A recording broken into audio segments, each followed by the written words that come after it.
Welcome back. Bo Brown is here. Bo Brown. Stone Age Wilderness Survival Skills. School. Instructor. Yeah. School instructor. Yeah. Yep. Mm-hmm. And you brought I brought toys. You do need a lot of help. You have lots and lots and lots of things. It's the best use I've ever found for a television. What is this? A picture television tube from the TV. And you've napped an arrowhead out of it. Spear point or knife blade, something like that. Now, will you teach people how to nap with Yes. these? Okay, so that's part of it. And for those people at home that don't know, that snapping is where you it's nick it a off. German word to chip stone. Cool. I run First Earth Wilderness School out of. I'm based out of Springfield, Missouri, but I teach the classes about an hour north on the. I've got 10 acres on the Niagara River at Lead Mine Conservation Area, where I do my classes, and I teach people. I do a weekend basic skills class where I teach people stone tool making, friction fire, cordage, which is string and rope. Is that out what of this plant. is? That is a drill. A drill. I'll demonstrate that here in a second. Okay. And but we do a lot of edible plant stuff, shelter. Just Anything that has to do with wilderness survival. Stone Age. Stone Age. So Okay. without any extras. Yes, Okay. We show you how to make your tool, to make your fire kit, to make all your tools out of what you find out there. And so it's a little step further than. What about just, surviving without food? Do you do you touch on? We do traps. Part of the thing I do is catching animals and traps, and we do a lot of edible and useful plant identification. Yeah, that's what I wanted to know. So a big portion of it, even edible insects, we cover that. Okay. So a big portion of it is about gathering food, and of course, there's lots of little tools down here that are used in the process of doing In the process that as well. of killing those animals too. bet. But now, how long would it take one to make this? I'd have to survive quite a long time to You get can this. make a blade, basically, that will cut through any kind of hide or in a anything couple like hours. that in a second. In a second? You can take one stone and whack it against another one get an get a edge. cutting edge Cutting that you can edge. butcher an animal with. Really? Now, Yeah. to make something on like this, it just depends on how pretty you want to make it. If Yeah. you want to make a pretty one like that, you get anywhere from an hour to 2 hours into it. Yeah, I've got a friend who Yeah. does napping. I've seen him do it Well, many Stone times. Age people didn't have Facebook or anything, so they had plenty of time to work on their tools and skills and that kind of thing. Yeah, they estimate that Stone Age peoples may spend about 4 hours a day making their living. So we've gone backwards. And that was what it was based on, is staying alive. Yeah. Now, how long are your classes? Because if somebody at home says, oh my gosh, I want to go do this. Yeah, I've got a weekend basic skills class Okay. coming up. I think it's October 9th is my next one. And it's a Saturday and Sunday class where I cover all the basic stuff. Now, do they camp on your They property? camp or on my Okay, property. so they don't Yeah, need a it's motel room. No, there's no motels anywhere nearby. Okay. It's a primitive camping site. Okay. There is a spring. There's live water on the There's side. live so- water, but you I got provide running the water. You there you provide go. the tents, or they need to bring their own tent? I've got a couple of teepees that I can set up for people to stay in, but it's if they want their privacy, they can bring their own They tent can bring or their own tent, whatever. things And like that. and it's a workshop setting where they just come in and all the stuff is done right there, except for we do a little plant hike on the grounds around there. Do they bring their own food in, or they have to eat only what I they gather provide with you? I provide, You provide the food. breakfast and dinner. Okay. And then a lot of times, especially in spring, we'll go out and gather a wild green salad. It'll have 20, 25 different species of plants in it. Every now and then, we'll take an animal. We took a turtle one time, a big snapping turtle, and I don't like to trap right in that area because I'm doing my classes, year after year at the same spot, so I don't want to impact that. But every now and then, one of our traps will get lucky, and we'll eat a mouse or a wood rat or something like that. In fact, I got one of my classes this spring. I got with this little critter. I got a mouse with it, so we Okay, ate it. that's And what a blow. This is the Cherokee river cane blowgun. This is made out of native river cane that you can find all Right. down in this country. You just got to look for the big ones like that, and it works like See? that. Well, we didn't see that. We but didn't it get went to see that, but went it in went the- through the box The again. dart This is the dart, okay. and it's made out of that white stuff on there. It's blooming right now. In fact, the farmers kind of cuss it. It's that tall meadow thistle. It's got a purple flower that's blooming in the ditches right now. That white stuff is the fluff, the actual down fibers from that. and it's a very cool little And what is process. this that it's stiffened up? piece of Traditionally, bamboo, too, I these think. were just a split made out of the side of the river cane. Okay. And I always made my own darts for a long time and would carve them down and spent about 20 minutes per dart. And then all of a sudden, somebody handed me one of those little bamboo skewers they bought in the store, and they said, "Why don't you just use these?" And it was you couldn't tell them apart. So I've recently, in my classes anyway, started using those little bamboo skewers. Now the fluff, I guess, it gives it balance, and also when you blow it, That it fills acts the as tube. fills the tube. Okay, Uh-huh.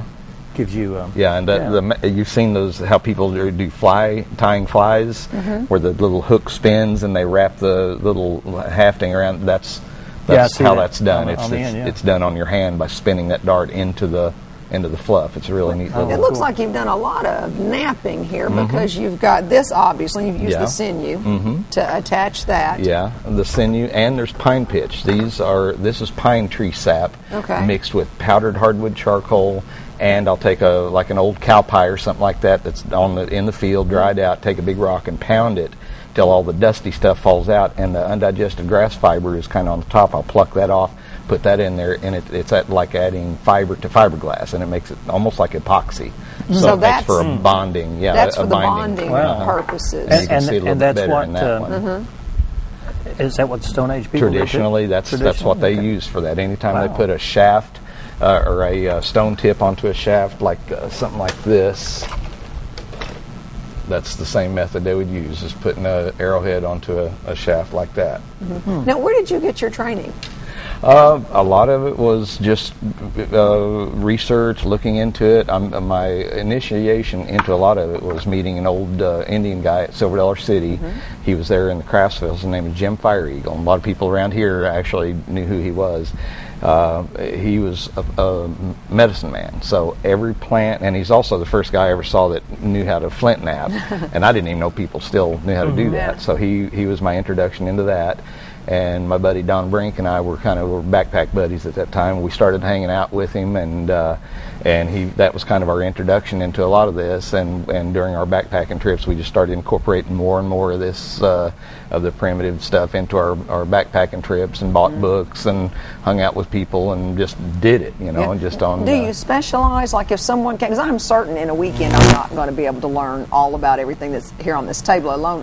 So I can come one weekend and maybe specialize in certain things. And Actually, on my basic skills class, you will have walked away making a stone blade that you can cut with. It won't probably look like that. But no, I can guarantee. I've tried napping. It wouldn't look like that. But that's what I guarantee, that you will know how to make a workable stone flake that you can use for tool. You will be able to make fire by friction. I'll give you your money back if you don't do that. I saw some of the other schools advertising. We have a 90% success rate with our friction fire, and I've never had a failure. So it's I said, well, there's 10% of your people that didn't get a fire. So I just make sure that everything that I cover, everybody gets to do. Making string and rope out of plant fiber is another one that's very easy to do. That's cool. And it's a very easy little But there's process. not like a level 2 to come back to. Yes, there is. There is. There's Okay. There's a 3-day advanced skills class where we cover basketry, where you can make a small basket like this, or a larger burden basket out of grapevines, or this is made out of kudzu. Found a good use for kudzu. Oh, finally. good. Yeah. You'll cover weaponry, which you can make a blowgun like one I just showed, or you can make an atlatl. Oh, I know what an atlatl is. And so you can make a blowgun, That's what the quickie bow. Aborigines still use today. Yeah. The Inuits used it because you could seal hunt. Yeah. You could hang onto your boat and launch it with one hand. You can't. With a bow, you got to have both hands. Yeah. And you can launch this thing in a full dead run. There's some video from a Aborigine guy in this movie called Walkabout, where he actually hunts wallabies, and he launches one in full dead run and brings down a wallaby. It's real interesting stuff. That's neat. That's really neat. One of the other things I'd like to cover is that I co-host with Don Brink and several other folks a big event the last full week of September. It's coming up this 22nd through the 25th, I think. It's about just outside of Greenfield, Missouri. It's about 30 miles northwest of Springfield. And it's a 3 or 4 day event. Last year we had over 20 states represented. There's about 70 or so flint knappers that set up. It's a nap-in, which all the flint knappers come and make and sell their arrowheads, and a lot of them have materials and videos, and it's also like a primitive arts and crafts show that we had over 40 vendor booths last year. Everything from flutes, pottery, basketry, all handmade primitives like that on site. So there's just this big open free area that's open to the general public. Then we have a pool of 20 or 25 or so instructors that are also teaching classes for Friday, Saturday, and Sunday of the event. And it's at www.boisdarc.info if you want information on that. And my website is also at www.firstearth.org for my school, and there's a link to that. And your information is right there on the screen there. Excellent. Missouri Exchange, 417. Give me the numbers. I can't see it there on the screen because there's other things. Oh, it's 417-840-1615. Okay. Cool. Thanks so much for being here. Let's try this. How's the music going? Really good. What is that? You got fire out of it. You see that? You got what? It was glowing there for a minute. It went out. It's a fire piston. It's a way to make fire by compression. Compression. Oh. Yeah, just one of the Like little tricks that tricks that come up.